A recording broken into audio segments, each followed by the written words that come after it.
IIT జేఈలో మంచి rank రానటువంటి విద్యార్థులకు బెస్ట్ ఆప్షన్ సీఏసీఎంఏ కోర్సులు అడ్మిషన్స్ జరుగుతున్నవి. నమస్తే రమగారు. నమస్తే జీ. రమగారు, ఏదైనా మంచి స్టోరీ చెప్తారా? పూర్వం ఒక పల్లెటూరులో ఒక ముసలావిడికి ఒక చక్కని కూతురు ఉండేది. వాళ్ళకి ఏమీ లేదు. వాళ్ళ ఆస్తి అంతా ఏదో జప్తయిపోయింది. భర్త మరణించాక ఆస్తులు ఆస్తులన్నీ పోగొట్టుకున్నారు. పోగొట్టుకుంటే ఈ పిల్ల బహు చక్కటిది. చుట్టుపక్కల వాళ్ళు కనబడతాయని ఆవిడ అసలు ఆ పిల్లని పెద్దగా బయటికి రానిచ్చేది కాదు. అయితే ఒకసారి ఒక గ్రామాధికారి దగ్గర వీళ్ళ పొలం కొంత చిక్కుకుపోయింది. ఇప్పుడు మాట్లాడడానికి వెళ్తే ఆయన ఎప్పుడో రేపో ఎల్లుండో మీ వాకిట్లో ఇంటికి వస్తానన్నాడు. ఆయన వచ్చేసరికి ఒక 60-65 ఏళ్ల వాడు. ఆయన పెద్దవాడు. అయితే ఆ సమయానికి ఈ పిల్ల కనపడింది. వాళ్ళ అమ్మాయి కనిపించేసరికల్లా ఆయన ఏమన్నాడు, నీ పిల్లని నాకు ఇచ్చి పెళ్లి చెయ్యి, పిల్ల ఎంతో అందంగా ఉంది, మీ పొలం వదిలేస్తానన్నాడు. ఆవిడంది చిన్న పిల్ల, నేను ఒప్పుకోను అనేసరికల్లా ఆయన ఏం చేశాడు, పొలం లాగేసుకుని వీళ్ళ ఇంటి మీదకి ఏదో ఒక తగాదా తెచ్చేవాడు. చుట్టుపక్కల వాళ్ళంతా ఎందుకు గ్రామాధికారితో తగాదా, ఆయన ఒట్టి రౌడీ, మంచివాడు కాదు, పిల్లని ఇచ్చేసేయి, నీకు మాత్రం ఎవరున్నారు, ఏముందిలే, ఇక ఆ రోజుల్లో చేసేవాడు. ఆవిడకేంటి ఇంత లేక కలిగిన ఒక్క పిల్ల, అదేమో చక్కటిది, చిన్నపిల్ల, 14 ఏళ్ల పిల్ల, 16 ఏళ్ళు ఉన్నాయి. దానికి ఇంత ముసలివాడితో పెళ్ళేమిటి? పైగా వాళ్ళ ఇంటి చరిత్ర అంత మంచిది కాదు, ఆ కొడుకులు కూడా దుర్మార్గులే, వాళ్ళు ఏం చేస్తారో ఈ పిల్లని, ఇంత చక్కటి పిల్లని. దాంతో ఈవిడేం చేసింది, ఒకనాడు ఒప్పుకుంది పెళ్ళికి. వాళ్ళని మీరు ఏర్పాట్లు చేసుకోండి అని చెప్పింది. ఈ గొడవలు తగ్గిపోయినాయి, వాళ్ళు పెళ్లి ఏర్పాట్లలో పడ్డారు. ఈవిడేం చేస్తుందంటే పిల్లకి మొహానికి ఒక ముసుగు చేయించి, ముక్కు మొహం వంకర టింకరగా ఉండేలాంటిది ముసుగు చేయించుకుని, అమ్మాయి ఈ ముసుగు పెట్టుకో, నీ మొహం ఎవరికి కనపడదు, ఇక్కడి నుంచి పారిపో, కనీసం నువ్వు బతుకుంటావని చెప్పి పిల్లని పంపించేస్తుంది. ఆవిడ బాగా జబ్బు చేసి ఉంది. పిల్ల వెళ్ళిపోయిన 2-3 రోజులకి ఆవిడ కాస్త చనిపోయింది. ఇల్లు గిల్లు ఇదైపోయినా ఈ పిల్ల ఎవరెవరి ఇళ్లలోనో పని చేసుకుంటూ బతికింది.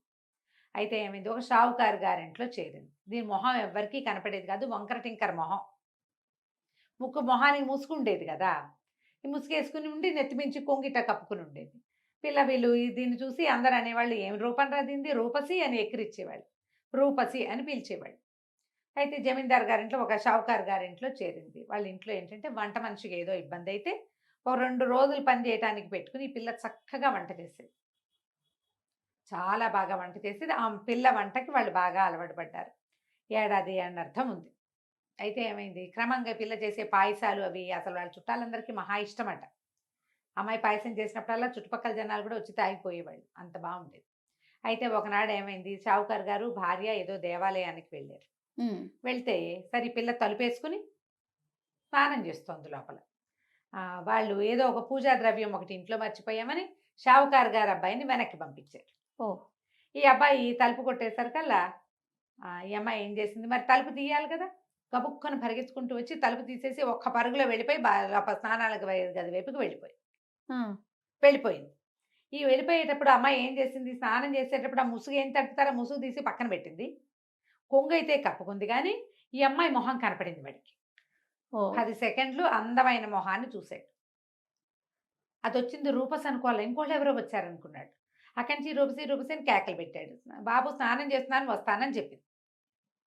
మరి ఇంటికి ఎవరు వచ్చారు, నీ స్నేహితురాలు ఎవరైనా వచ్చిందా అని కేకేశాడు. ఎవరు రాలేదు, నేనే ఉన్నాను. స్నానం చేసి వచ్చాక ముసుగేసుకుంది. నేను ఇప్పుడు ఒక అమ్మాయిని చూశాను, నీ అంత ఎత్తే ఉంది, ఆ పిల్ల మొహం ఎంతో బాగుంది, ఆ మాట చెప్పండి, ఇంకో అమ్మాయిని చూశాను, నీ అంత అమ్మాయి అంటే నన్నే చూసావు నువ్వు అంటుంది. నేను చూసింది నిన్ను కాదు, ఆ అమ్మాయి ఎవరో అని అంటాడు. సరే, అక్కడి నుంచి రోజు ఈ పిల్లని పరిశీలించడం మొదలుపెట్టాడు. దీని పాదాలు చేతులు అతి సుకుమారంగా ఉంటాయి, తెలుపు గోల్డ్ చక్కగా వేళ్ళు ఉన్నగా.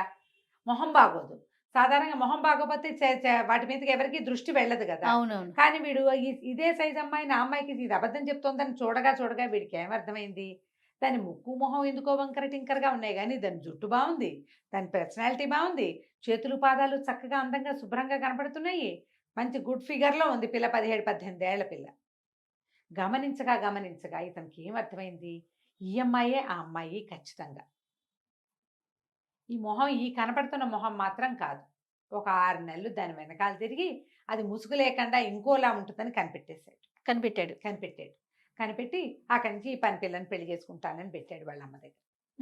వాళ్ళమ్మ, ఒరే బాగుండరు, నువ్వు అనాకారిగా ఉన్న పిల్లని చేసుకోవటం ఏంటో, అది ఎంత వంట బాగా చేస్తే మాత్రం, వంట బాగా చేస్తుంది, చాలా రుచిగా చేస్తుంది, చక్కగా అన్ని పనులు చేస్తుంది, బుద్ధిమంతురాలు, కానీ ఇంత వికారమైన పిల్లని చేసుకోవడం ఏంటంటే, అమ్మ అది వికారమైన పిల్ల కాదు అని చెప్పి ఏం చేశాడు, తల్లికి ఈ అమ్మాయి మొహం మీద ఉన్న ముసుగు లాగేసి చూపించేశాడు. ఓ దాంతో తల్లి ఆశ్చర్యపోయింది, ఎంత చక్కటి పిల్ల, కాగడా వేసి వెతికినా మన వాళ్ళలో ఇట్టటి పిల్ల దొరకదు. ఇట్లా ఆలోచించుకుని బతిమలాడుకుని పిల్లనిచ్చి పెళ్లి చేసుకున్నారు. అయితే ఈ పెళ్లి చేసేసరికల్లా ఏమైంది, పెళ్లి చేయటానికి వీళ్ళకి ఒక మంత్రవాది అయిన పురోహితుడు ఒకడొచ్చాడు. ఉమ్, ఆయన కన్నుబడింది ఈ పిల్ల మీద. అయ్యో. ఎంత బాగుంది, ఈ పిల్లని ఎట్లాగైనా స్వాధీనపరచుకోవాలనుకున్నాడు. తీసుకెళ్ళిపోవటం కాదు, స్వాధీనం చేసుకోవాలి అంతే. చూస్తూ ఉండేవాడు వచ్చినప్పుడల్లా పరిశీలనగా. కొంతకాలం గడిచింది, పెళ్ళై 2-3 సంవత్సరాలు అయింది, 20 ఏళ్ళు దాటినాయి. ఆ పిల్లకి పిల్లలు కలగలేదని పిల్లల కోసం గురువారిని అడిగారు, గురుస్వామిని. అమ్మాయికి సంతానం కలగలేదు, ఇంకా పెళ్ళై 3 సంవత్సరాలు అయిపోయింది అని అడిగేసరికల్లా ఈయన ఏమన్నాడు, మాది మనకి రొట్టె విరిగి నేతిలో పడిందని, సరే ఏదో పూజ చేస్తానన్నాడు. పూజ చేస్తానంటే ఈ పిల్లకి మొదటి నుంచి ఆయన చూపులు నచ్చేవి కాదు. ఉమ్, పైగా ఈయన మంత్రవాది. ఉమ్, మగవాడి చూపుని పచ్చికెట్టేస్తారు, ఆడవాళ్ళకి తెలిసిపోతుంది వీడు దురుద్దేశంలో ఉన్నాడు అని. సరే ఏం చేసింది, పూజ కూర్చోబెట్టారు. పూజకి ఎట్లా కూర్చోబెట్టాలి, ఏకాంతంగా కూర్చోబెట్టాలి. పూజ కూర్చోబెడితే ఆయన ఏం చేశాడు, ఆ పూజ ఓంబం అన్ని డామ్ డేమ్ డిస్కస్ చేసి, అత్తగారు కూడా ఉన్నారు, ఏకాంతమేం కాదు ఉన్నారు అందరూ కూడా, కొన్ని వక్కలు చేతులు పెట్టి ఇవి నువ్వే తినాలని చెప్పాడు. ఈ పిల్ల ఏం చేసింది, కామ్గా ఈ ప్రసాదం చేయటానికి ఆ పాత్రలు ఈ పాత్రలు అన్నీ పెడితే ఆ పాత్రల్లో జార విడిచేసింది. ఉమ్, వేరే వక్కలేదో తనకి ఇంట్లో ఉన్నవి రొంటిని దోపుకున్నది ఒకటి నోట్లో వేసుకుని నవ్విలినట్టు చూపించింది.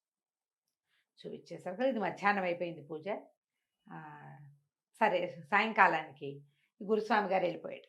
ఉమ్, ఒక గదిలో ఆయనకి ఒక పెద్ద గది ఇచ్చారు, ఆయన ఆ గదిలో ఉంటే రాత్రి తలుపు కొట్టినట్టు వినిపిస్తే రూపసే వచ్చేసింది అనుకున్నాడు. ఆ వక్కలేమిటి మంత్రించి ఇచ్చాడు, వాళ్ళు రాత్రికి తన దగ్గరికి వచ్చేయాలి ఓహో. ఆ మంత్రంతో. తలుపు కొట్టేసరికి అలా వంటిట్లో ఉన్న పాత్రలన్నీ ఎగురొచ్చి ఈయన కావలించుకున్నాయి.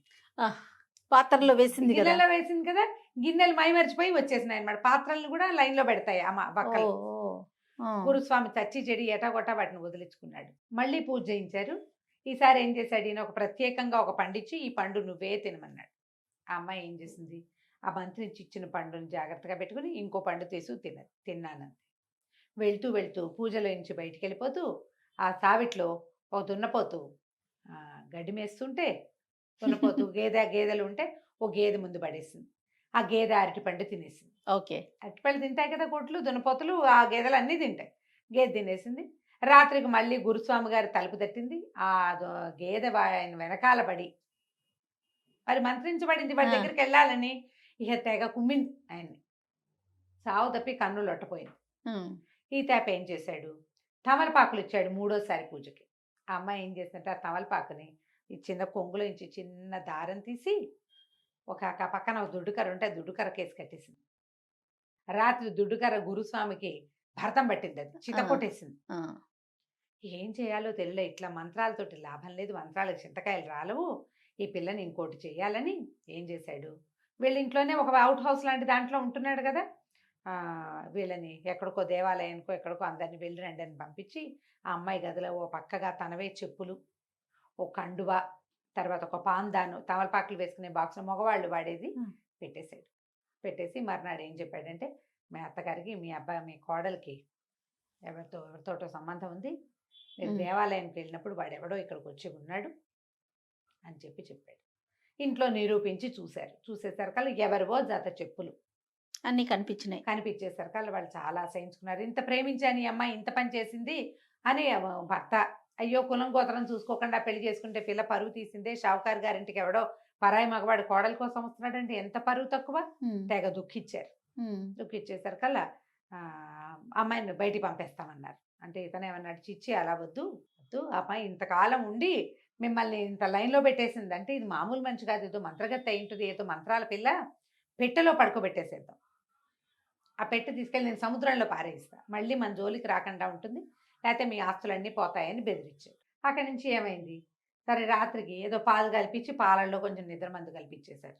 ఆ నిద్రపోతున్న అమ్మాయిని పెద్ద పెట్టెలో పెట్టించి ఆ పిల్లని ఆ పెట్టెని ఈ గురుస్వామికి అప్పచెప్పారు. ఈయన ఏం చేశాడు, 4 మనుషులతోటి మోయించుకుని ఇక్కడ ఎక్కడా కాకుండా ఈ ఊరికి కొంచెం దూరంగా ఇంకో చిన్న ఊళ్ళో ఉన్న ఒక పేదరాశి పెద్దమ్మ అతనికి దూరపు చుట్టం, ఆ చుట్టం ఇంట్లో పెట్టించాడు. పెట్టించి ఆవిడకి ఏం చెప్పాడంటే, ఇందులో పిచ్చి కుక్కలు ఉన్నాయి, ఇది తీయద్దు, మంత్రించిన కుక్కలు అవి మీద పడతాయి. ఉమ్, మరి 2 రోజుల తర్వాత వీటిని వాటి సంగతి నేను చూస్తాను. 2 రోజుల్లో వస్తానని చెప్పాడు. తను ఇంకో చోట కాపురం ఉండటానికి ఏర్పాట్లు చేసుకుందాం అనుకున్నాడు. సరే ఈ పెద్దమ్మ ఏం చేసింది, ఆ పెట్టెను అక్కడే పెట్టి ఆవిడ దారిన ఆవిడ పని చేసుకుంటోంది. 2 రోజులు గడిచిపోయినాయి. పిల్ల లోపల ఆహారం లేదు, గాలి కూడా పెద్దగా రావట్లే, మూలుగుతోంది. మూలుగుతుంటే ఏదో మూలుగు వినపడుతోంది. ఏంట్రా మూలుగు మూలుగు అని ఆ దేతాలు ఆ పెట్టెలో నుంచి వస్తుందనుకో పెట్టె మీద ఇట్ట టక్ టక్ కొట్టంగానే ఆ పిల్ల లోపల నుంచి ఈ తలుపు నేను తీయలేనండి అంది. అనగానే ఆవిడ ఆశ్చర్యపోయింది. ఏంటి కుక్కలు మాట్లాడుతున్నాయి, ఉమ్, ఆడపిల్ల గొంతల్లే ఉంది, ఇదేమిటని. అమ్మాయి ఎవరమ్మాయి నువ్వు అంటే, షావుకారు గారి కోడలండి, నన్ను ఇట్లా నన్నెవరో బంధించాడు. నన్నెవరో ఇందులో పెట్టారండి అని చెప్పేసరికల్లా అమ్మో కుక్కలు లేవా, ఎవరితో ఆడపిల్ల మాట్లాడుతుంది, షావుకారు కోడలంటే ఆ మధ్య పెళ్ళైంది, ఆ పెళ్ళే కాబోలని తలుపు తీసేసరికల్లా లోపల పడుకుని కనపడింది పిల్ల. ఉమ్, ఆ అమ్మాయిని లేవదీసి ఏమిటమ్మా ఏమైందంటే, ఎటా బయట వచ్చానో తెలియదండి, మొన్న రాత్రి పాలు తాగి పడుకున్నాను, శుక్రవారం రాత్రి పాలు తాగి పడుకుంది, శనివారం పోయింది, ఇవాళ అది సోమవారం తెల్లవారిపోయింది. ఉమ్, సరే ఆవిడేం చేస్తుంది, పిల్లని లేవదీసి బయటికి తీసుకొచ్చి కాస్త మంచినీళ్ళు ఇచ్చి ఏదో తినడానికి పెట్టి, అసలు ఏం జరిగిందంటే, ఇదిగో ఇలాంటి మీ ఈ పెట్టె ఎవరు తెచ్చారు అని. ఆ పెట్టె తమ అత్తవారింట్లోది, అది గుర్తుపట్టింది, తన గదిలో ఉండే భోషాణమే అది. ఉహుం, ఎవరు తీసుకొచ్చారు, మీ గురుస్వామి తీసుకొచ్చాడు. ఆ గురుస్వామి దుర్మార్గుడు ఇప్పటికి 3 ప్రయత్నాలు చేశాడు నన్ను స్వాధీనపరచుకోవడానికి, నేను లొంగట్లేదని ఏదో ఎత్తేసినట్టున్నాడు ఉమ్, అని చెప్పేసరికి ఈవిడేమంది, అమ్మాయి ఉండు, నువ్వు అన్నం తిన్నావు కదా, పద నిన్నని చెప్పి తీసుకుపోయి 5-6 ఏళ్ళ అవతల తమ స్నేహితుల ఇంట్లో ఈ పిల్లని బయటికి రానివ్వద్దు, దీన్ని జాగ్రత్తగా చూసుకుంటాను అని అక్కడ అప్పచెప్పొచ్చేసి, ఉమ్, అక్కడి నుంచి వాకిట్లో పిచ్చి కుక్కలు కాదు, మామూలుగానే ఊర కుక్కలు ఉంటే దాదా అని వాటికి చపాతీలు పెడతానని పిలిచి ఒక్కొక్కని ఎత్తి పెట్లో పడేసి లాక్ చేసింది. లాక్ చేసేసింది, గడి పెట్టేసింది. కుక్కలు లోపల కూర్చుని అక్కడి నుంచి సోమవారం నాటి రాత్రి ఇతను వచ్చాడు. వచ్చేసరికి గురుస్వామి వచ్చేసరికి ఈవిడేమంది, నాకు వేరే వాళ్ళ ఇంట్లో పని ఉంది, ఇవాళ రేపు నేను ఉండను ఇంట్లో, మా ఇంట్లో నువ్వు ఉండు, ఇదిగో నీ పెట్టే అని చెప్పి వెళ్ళిపోయింది. ఎవరింటికి వెళ్ళా, వెనకాల వాళ్ళ ఇంట్లోనే ఉంది. వీడేం చేశాడు, ఇప్పుడు పెద్దమ్మ కూడా లేదు ఇంట్లో, ఏకాంతం లభించింది, ఈ పిల్లని స్వాధీనపరచుకోవచ్చని తలుపు తీసేసరికల్లా పొద్దున్నుంచి పెట్టెలో కూర్చుని ఉన్న కుక్కలు ఒక్క ఉదుటిన వీడి మీద పడ్డాయి. మొహం అంతా రక్కి రక్కి పీకేసింది. ఉమ్, కుక్కలు కరిచేస్తాయి కదా, అక్కడి నుంచి పారిపోయినాయి బయటికి. ఈ దెబ్బలు కుక్క కాటలతోటి మూలుగుతూ పడున్నాడు. సాయంత్రానికి ఈ మొత్తం తతంగం జరిగిందంతా తెలిసిపోతుంది కదా. తెల్లారేసరికి కుక్కల అరుపులు మనిషి అరుపులు వినపడతాయి.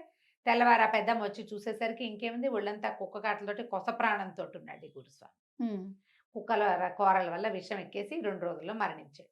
అందరికీ కబురు చేశారు ఈ గురుస్వామి గారు మరణించారు అని. వీళ్ళేమనుకున్నారు, షావుకారు గారు అయ్యో మన కోడల్ని పెట్లో పెట్టి వాళ్ళకి అప్పచెప్పాము, దాని ప్రభావం వల్ల ఈయన చచ్చిపోయాడు అనుకున్నారు వాళ్ళు. ఉహుం. చాలా బాధపడ్డారు. ఆ కోడలు పోయింది, రుచికరమైన వంట పోయింది, గురుస్వామి పోయాడు. ఒక 10 రోజులు 15 రోజులు గడిచినాయి. గడిచిన తర్వాత ఈ పెద్దమ్మ ఏమందంటే, అమ్మాయి మీ అత్తగారిని మామగారిని మీ ఆయన్ని ఇక్కడికి భోజనానికి పిలుస్తా, శుభ్రంగా నువ్వు వంట చేసి పెట్టని పిల్లతో వంట చేయించింది. షావుకారు గారింటికి కబురు చేసింది, గురుస్వామి మా ఇంట్లో మరణించాడు, ఆయన ప్రీతి కోసం 15 రోజులు అయిపోయింది కదా, భోజనాన్ని పెడదాం అనుకుంటున్నా, మీ ముగ్గురు రండి అని. ముగ్గురు వచ్చారు భోజనానికి. చక్కగా వడ్డిస్తే పదార్థాలన్నీ తిని, వీళ్ళకి తిన్న రుచే ఆ రుచి తెలుసు. ఆ, అత్తగారు కళ్ళ నీళ్ళ పర్యంతం అయిపోయింది, ఎంత బాగా వంట చేస్తుంది, అచ్చు అట్టాగే ఉందని. చివరికి కప్పుల్లో పాయసం పోసి పట్టుకొచ్చి ఇచ్చారు. పాయసం తాగేసరికి ఆ పిల్ల పాయసం చాలా ప్రత్యేకంగా చేస్తుంది కదా, కథలో ముందే చెప్పుకున్నాం. అసలైతే మొగుడు ఏడ్చేస్తున్నాడు, అత్తగారు కళ్ళనీళ్ళు పెట్టుకుంటుంది, మామగారు నెత్తి మీద చేతులు పెట్టి కూర్చున్నాడు. మా కోడలు అచ్చు ఇట్టాగే చేసేది, చచ్చిపోయిందో ఏమైపోయిందో ఏమిటో ఆ పిల్ల ఎందుకు వచ్చిందో ఉమ్, అనేసరికల్లా, ఎందుకో రాలేదండి, మీ కొడుకు కోసమే వచ్చింది, ఇదిగో ఇక్కడే ఉంది, మీ కోడలు చేసిన పాయసమైన పిల్లని తెచ్చి చూపించేసరికి వాళ్ళు తల్లిపోయారు. ఇదేమిటి, ఇది ఎట్లా జరిగిందంటే, గురుస్వామి మిమ్మల్ని మోసం చేశాడు, ఈ పిల్ల తప్పేమీ లేదు, దానికి శాస్తిగానే వాడు చచ్చిపోయాడు, మీ పిల్లని మీరు తీసుకెళ్ళండి అంటే, ఆ రూపసి పేరున్న మహాద్భుత సౌందర్యవతి అయిన తమ కోడల్ని మళ్ళీ వాళ్ళు ఇంటికి తీసుకుపోయారు. వాళ్ళు నమ్మటం ఒక పొరపాటు, ఉమ్, మరి వాళ్ళు గురువుని నమ్ముతారు కదా ఎవరైనా అంతే. కూడా. ఉమ్, అలాగే ఇట్లా మోసం చేసే గురువుల్ని ఇప్పుడు చూస్తున్నాను చూడు, అవునవునండి. అవును. బోళ్ళని కథలు ఉన్నాయి దీని మీద. కోకొల్లలు. కోకొల్లలు ఇప్పుడు అసలు ప్రత్యక్షమైనవే, అవును. మనకి రెగ్యులర్ గా జరిగేవి, నిజ జీవితంలోనే గురువుల్ని నమ్మి ఇలా మోసపోతున్న కథలు మనకు చాలా కనపడుతుంది. కథ కంచికి మనం ఇంటికి. రైట్. నమస్తే. నమస్తే.